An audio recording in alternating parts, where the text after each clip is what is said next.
ನಿಮ್ಮ ಜಮೀನಿಗೆ ಹೋಗಲು ದಾರಿ ರಾಜ್ಯ ಸರ್ಕಾರದಿಂದ ಮಹತ್ವದ ನಿರ್ಧಾರ. ಹಾಗಾಗಿದ್ರೆ ನಿಮ್ಮ ಜಮೀನಿಗೆ ಹೋಗಲು ದಾರಿಯನ್ನ ಹೇಗೆ ಕಲ್ಪಿಸಿಕೋಬೇಕು ಎಲ್ಲ ಸಂಪೂರ್ಣವಾಗಿ ಈ ವಿಡಿಯೋದಲ್ಲಿ ತಿಳಿಸ್ಕೊಡ್ತೀನಿ. ಈ ವಿಡಿಯೋವನ್ನ ಪೂರ್ತಿಯಾಗಿ ನೋಡಿ. ಹಾಗೆ ನೀವು ಕೂಡ ನಿಮ್ಮ ಜಮೀನಿಗೆ ಹೋಗಲು ದಾರಿ ಇಲ್ಲ ಅನ್ನೋದಾಗಿದ್ರೆ ತಪ್ಪದೆ ಈ ವಿಡಿಯೋವನ್ನ ಲೈಕ್ ಮಾಡಿ. ಹಾಗೆ ನಿಮ್ದು ಯಾವ ಗ್ರಾಮ ಪಂಚಾಯತಿಗೆ ಬರುತ್ತೆ ಅಂತ ನಮಗೆ ಕಮೆಂಟ್ ಮೂಲಕ ತಿಳಿಸಿ. ರಾಜ್ಯದ ರೈತರಿಗೆ 4 ಗುಡ್ ನ್ಯೂಸ್. ರಾಜ್ಯ ಸರ್ಕಾರವು ರೈತರಿಗೆ ಜಮೀನುಗಳಿಗೆ ದಾರಿ ಕಲ್ಪಿಸಿಕೊಡಲು ರಾಜ್ಯದ ಎಲ್ಲ ತಹಶೀಲ್ದಾರ್ಗಳಿಗೆ ವಿಶೇಷ ಅಧಿಕಾರ. ರಾಜ್ಯ ಸರ್ಕಾರದಿಂದ ಆದೇಶ. ಒಂದು ಜಮೀನಿನಿಂದ ಮತ್ತೊಂದು ಜಮೀನಿಗೆ ಕೃಷಿ ಉದ್ದೇಶಗಳಿಗಾಗಿ ಹೋಗಲು ಮತ್ತು ಬರಲು ದಾರಿಯ ಅವಶ್ಯಕತೆ ಪ್ರತಿಯೊಬ್ಬ ರೈತರಿಗೂ ಇದ್ದೇ ಇರುತ್ತೆ. ಹಾಗೂ ಕೃಷಿ ಚಟುವಟಿಕೆಗಳನ್ನು ನಡೆಸಲು ಮತ್ತು ಫಸಲನ್ನು ತರಲು ಹೀಗೆ ಸಾಕಷ್ಟು ಉದ್ದೇಶಗಳಿಗಾಗಿ ಮುಖ್ಯ ರಸ್ತೆಯಿಂದ ಹಾಗೂ ಈಗಾಗಲೇ ಇರುವ ರಸ್ತೆಯಿಂದ ರೈತರು ತಮ್ಮ ಜಮೀನುಗಳಿಗೆ ಹೋಗಲು ಮಧ್ಯದಲ್ಲಿ ಸಾಕಷ್ಟು ರೈತರ ಜಮೀನುಗಳನ್ನು ದಾಟಿಕೊಂಡು ಹೋಗೋದು ಅನಿವಾರ್ಯವಾಗಿದೆ. ಆದರೆ ಮಧ್ಯದಲ್ಲಿ ಇರುವ ಸಾಕಷ್ಟು ರೈತರು ಕೂಡ ಜಮೀನುಗಳಿಗೆ ಹೋಗಲು ಬರಲು ರೈತರಿಗೆ ದಾರಿ ಕೊಡಲು ಹಿಂಜರಿತಾ ಇದ್ದಾರೆ. ನಿಮ್ಮ ರಸ್ತೆಯು ಇಲ್ಲಿ ಬರಲ್ಲ, ಈ ಕಡೆಯಿಂದ ಬರಬೇಡಿ, ಇದು ಸರ್ಕಾರಿ ರಸ್ತೆ ಅಲ್ಲ, ಹೀಗೆ ಸಾಕಷ್ಟು ವಿವಿಧ ಬಗೆಯಾಗಿ ವಾದ ವಿವಾದಗಳಿಗೆ ಪೊಲೀಸ್ ಠಾಣೆ ಮೆಟ್ಟಿಲೇರಿ ಕೋರ್ಟ್ ಮೆಟ್ಟಿಲೇರಿದು ಕೂಡ ಸಾಕಷ್ಟು ಗ್ರಾಮಗಳಲ್ಲಿ ಹಾಗೂ ಹಳ್ಳಿಗಳಲ್ಲಿ ಮತ್ತು ಕೋರ್ಟ್ ಕೇಸ್ ಅಂತ ಸಾಕಷ್ಟು ನೋಡಿರ್ತೀವಿ. ರೈತರು ತಮ್ಮ ಜಮೀನುಗಳಿಗೆ ಹೋಗಲು ಇನ್ನೊಬ್ಬ ರೈತನು ತಮ್ಮ ಜಮೀನಿನಲ್ಲಿ ದಾರಿ ಅಥವಾ ರಸ್ತೆ ಕೊಡದೆ ಹಿಂದೆ ಇರುವ ಜಮೀನಿನ ರೈತರಿಗೆ ತೊಂದರೆ ಕೊಡ್ತಾ ಇರೋದು ಸರ್ಕಾರದ ಗಮನಕ್ಕೆ ಬಂದಿತ್ತು. ಇಂತಹ ಸಮಸ್ಯೆಗಳನ್ನ ಅರಿತ ರಾಜ್ಯ ಸರ್ಕಾರವು ರೈತರಿಗೆ 4 ಗುಡ್ ನ್ಯೂಸ್ ಅನ್ನ ನೀಡಲಾಗಿದೆ. ಇದರ ಜೊತೆಗೆ ತಂದೆ ಅಥವಾ ತಾತ ಅಥವಾ ಮುತ್ತಾತನ ಹೆಸರಿನಲ್ಲಿ ಜಮೀನು ಉಳ್ಕೊಂಡಿತ್ತು.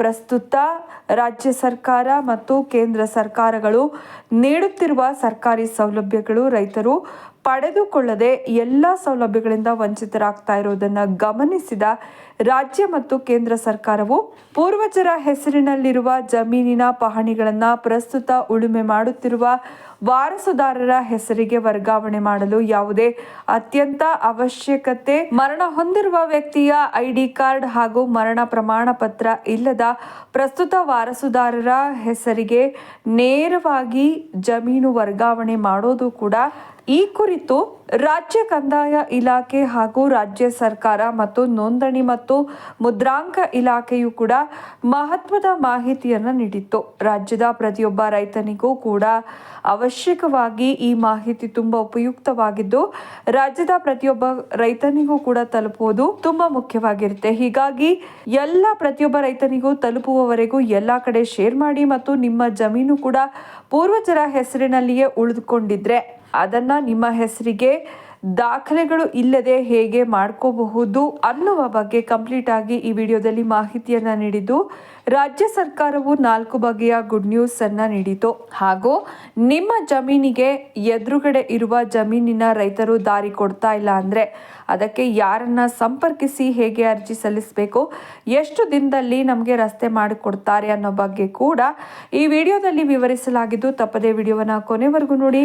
ಗ್ರಾಮದ ನಕ್ಷೆಯಲ್ಲಿ ದಾರಿ ಇದ್ದು ಅದನ್ನ ಯಾರಾದ್ರೂ ಒತ್ತುವರಿ ಮಾಡಿಕೊಂಡ್ರೆ ಅಂತಹ ದಾರಿಯನ್ನ ತಕ್ಷಣವೇ ತೆರವುಗೊಳಿಸೋದು ಕಂದಾಯ ಇಲಾಖೆಯ ಜವಾಬ್ದಾರಿಯಾಗಿದೆ ಎಂದು ಸಚಿವ ಕೃಷ್ಣ ಬೈರೇಗೌಡ ತಿಳಿಸಿದ್ದಾರೆ. ಸುದ್ದಿಗೋಷ್ಠಿಯಲ್ಲಿ ಈ ಕುರಿತು ಸಚಿವರು ಮಾಹಿತಿ ನೀಡಿದ್ದು ಖಾಸಗಿ ಜಮೀನುಗಳ ಮೂಲಕ ಹಾದು ಹೋಗುವ ವಾಡಿಕೆ ರಸ್ತೆಗಳ ಪ್ರಕರಣಗಳು ಸಿವಿಲ್ ನ್ಯಾಯಾಲಯದ ವ್ಯಾಪ್ತಿಗೆ ಬರುತ್ತವೆ. ಆದಾಗ್ಯೂ ರೈತರಿಗೆ ಕೃಷಿ ಚಟುವಟಿಕೆಗಳಿಗೆ ತೊಂದರೆಯಾಗಬಾರದೆಂಬ ದೃಷ್ಟಿಯಿಂದ ಬಿತ್ತನೆ ಬೀಜ, ಗೊಬ್ಬರ ಸಾಗಿಸಲು ಮತ್ತು ಬೆಳೆಗಳನ್ನು ಸಾಗಿಸಲು ದಾರಿ ಕಲ್ಪಿಸಿಕೊಡಲು ತಹಶೀಲ್ದಾರುಗಳಿಗೆ ವಿಶೇಷ ಅಧಿಕಾರ ನೀಡಲಾಗಿದೆ. ಜಮೀನಿನ ಮೂಲ ದಾಖಲೆಗಳು ನಾಶ ಹಾಗೂ ದುರುಪಯೋಗವಾಗುವುದನ್ನು ತಡೆಯಲು ಭೂ ಸುರಕ್ಷಾ ಯೋಜನೆಗೆ ಚಾಲನೆ ನೀಡಲಾಗಿದೆ. ಯೋಜನೆಯ ಅಡಿ 63.5858 ಕೋಟಿ ಹಳೆಯ ಕಂದಾಯ ದಾಖಲೆಗಳನ್ನು ಸ್ಕ್ಯಾನ್ ಮಾಡಿ ಡಿಜಿಟಲ್ ರೂಪದಲ್ಲಿ ಸಂಗ್ರಹಿಸಲಾಗಿದೆ.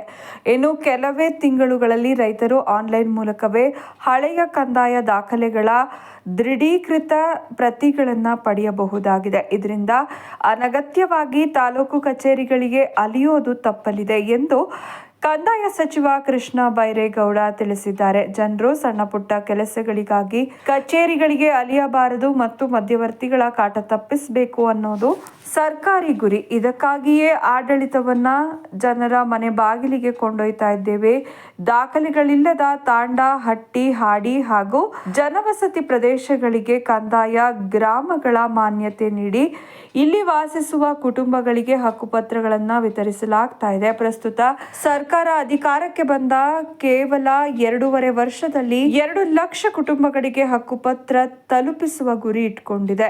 ಕಳೆದ ವರ್ಷ ಹೊಸಪೇಟೆ ನಗರದಲ್ಲಿ ಜರುಗಿದ ಕಾರ್ಯಕ್ರಮದಲ್ಲಿ 1.20 ಲಕ್ಷ ಕುಟುಂಬಗಳಿಗೆ ಈಗಾಗಲೇ ಹಕ್ಕುಪತ್ರ ನೀಡಲಾಗಿದೆ. ಬರುವ ಫೆಬ್ರವರಿ 14ರಂದು ಹಾವೇರಿಯಲ್ಲಿ ಬೃಹತ್ ಕಾರ್ಯಕ್ರಮ ಆಯೋಜಿಸಲು ಮೂಲಕ ಏಕಕಾಲಕ್ಕೆ ಉಳಿದ 1.1 ಲಕ್ಷ ಕುಟುಂಬಗಳಿಗೆ ಹಕ್ಕುಪತ್ರ ವಿತರಿಸಲು ಸಕಲ ಸಿದ್ಧತೆಯನ್ನ ಮಾಡಿಕೊಳ್ಳಲಾಗಿದೆ. ಹಕ್ಕುಪತ್ರ ಜೊತೆಗೆ ಸಬ್ ರಿಜಿಸ್ಟ್ರಾರ್ ಕಚೇರಿಯಲ್ಲಿ ಜಾಗದ ನೋಂದಣಿ ಸಹ ಮಾಡಿಕೊಳ್ಳಲಾಗ್ತಾ ಇದೆ. ಇದರ ಆಧಾರದಲ್ಲಿ ಗ್ರಾಮ ಪಂಚಾಯಿತಿಗಳಲ್ಲಿ ಈ ಸ್ವತ್ತು ನೋಂದಣಿ ಮಾಡಿಸುವ ಮೂಲಕ ನಿವಾಸಗಳಿಗೆ ಕೂಡ 100% ಮಾಲೀಕತ್ವದ ಗ್ಯಾರಂಟಿಯನ್ನ ಫಲಾನುಭವಿಗಳಿಗೆ ನೀಡಲಾಗ್ತಾ ಇದೆ. ಇದರಿಂದ ಮುಂದಿನ ದಿನಗಳಲ್ಲಿ ಈ ಆಸ್ತಿಗಳ ಮೇಲೆ ಸಾಲ ಸೌಲಭ್ಯ ಪಡೆಯಲು ಅಥವಾ ಮಾರಾಟ ಮಾಡಲು ಜನರಿಗೆ ಯಾವುದೇ ತೊಂದರೆ ಆಗೋದಿಲ್ಲ. ಕಾನೂನುಬದ್ಧ ಮಾಲೀಕತ್ವದ ಹಕ್ಕು ಸಿಗಲಿದೆ ಎಂದು ಸಚಿವ ಕೃಷ್ಣ ಬೈರೇಗೌಡ ತಿಳಿಸಿದ್ದಾರೆ. 11 ಲಕ್ಷ ಪೌತಿ ಖಾತೆಗಳ ಬದಲಾವಣೆ, ಜಮೀನುಗಳ ನಕಲಿ ವ್ಯವಹಾರ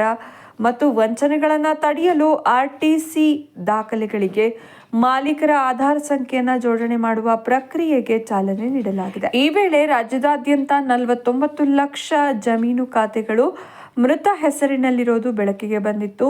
ಅಭಿಯಾನದ ಮಾದರಿಯಲ್ಲಿ ಪೌತಿ ಖಾತೆಗಳ ಬದಲಾವಣೆಗೆ ಸರ್ಕಾರ ಮುಂದಾಗಿದ್ದು, ಮೃತಪಟ್ಟ ಮಾಲೀಕರ ಹೆಸರಿನಲ್ಲಿರುವ ಜಮೀನುಗಳನ್ನು ಅವರ ವಾರಸುದಾರರಿಗೆ ವರ್ಗಾಯಿಸಲು ಈ ಪೌತಿ ಆಂದೋಲನ ನಡೆಸಲಾಗ್ತಾ ಇದೆ.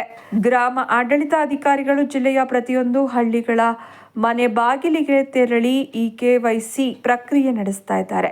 ಇದುವರೆಗೆ ರಾಜ್ಯದಾದ್ಯಂತ 11 ಲಕ್ಷಕ್ಕೂ ಅಧಿಕ ಖಾತೆ ಬದಲಾವಣೆ ಮಾಡಲಾಗಿದೆ. ಇದರಿಂದ ಜಮೀನಿನ ನೈಜ ಮಾಲೀಕರಿಗೆ ಸುರಕ್ಷತೆ ಸಿಗಲಿದ್ದು, ಬೇನಾಮಿ ವ್ಯವಹಾರಗಳಿಗೆ ಕಡಿವಾಣ ಬೀಳಲಿದೆ. ಪೌತಿ ಖಾತೆ ಅಭಿಯಾನವನ್ನ ಯಶಸ್ವಿಗೊಳಿಸಲು ಶ್ರಮಿಸುತ್ತಿರುವ ಗ್ರಾಮ ಆಡಳಿತಾಧಿಕಾರಿಗಳು ಮತ್ತು ಗ್ರಾಮ ಸಹಾಯಕರಿಗೆ ಸರ್ಕಾರದಿಂದ ಪ್ರೋತ್ಸಾಹಧನ ನೀಡಲು ಹಾಗೂ ಕೆಲಸದ ದಕ್ಷತೆ ಹೆಚ್ಚಿಸಲು ಕಂದಾಯ ನಿರೀಕ್ಷಕರಿಗೆ ಲ್ಯಾಪ್ಟಾಪ್ ವಿತರಿಸಲು ಸರ್ಕಾರದಿಂದ ತೀರ್ಮಾನ ಕೈಗೊಳ್ಳಲಾಗಿದೆ.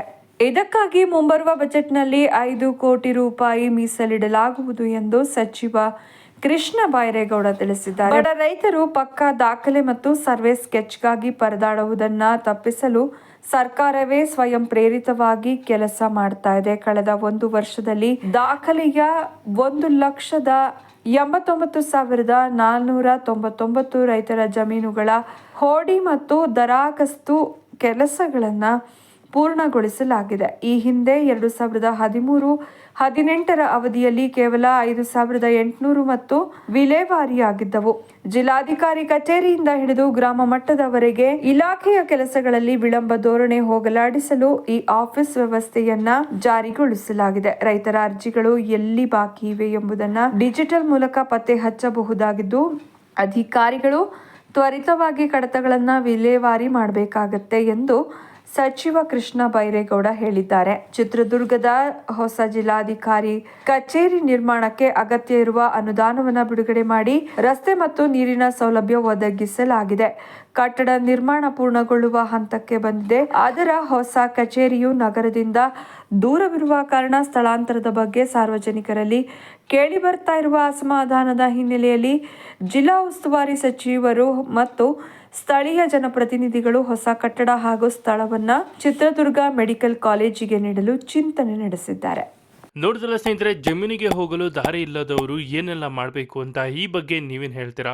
ನಿಮ್ಮ ಅನಿಸಿಕೆ ಅಭಿಪ್ರಾಯಗಳನ್ನು ನಮಗೆ ಕಮೆಂಟ್ ಮೂಲಕ ತಿಳಿಸಿ. ಹಾಗೆ ಈ ವಿಡಿಯೋನ ಯಾರೆಲ್ಲ ಜಮೀನಿಗೆ ಹೋಗಲು ದಾರಿ ಇಲ್ಲ ಅಂತ ಪರದಾಡ್ತಿದ್ದಾರೆ ಅಂಥವ್ರಿಗೆ ಈ ವಿಡಿಯೋನ ಶೇರ್ ಮಾಡಿ. ಅವ್ರಿಗೆ ಈ ವಿಡಿಯೋ ತುಂಬಾ ಹೆಲ್ಪ್ ಆಗುತ್ತೆ.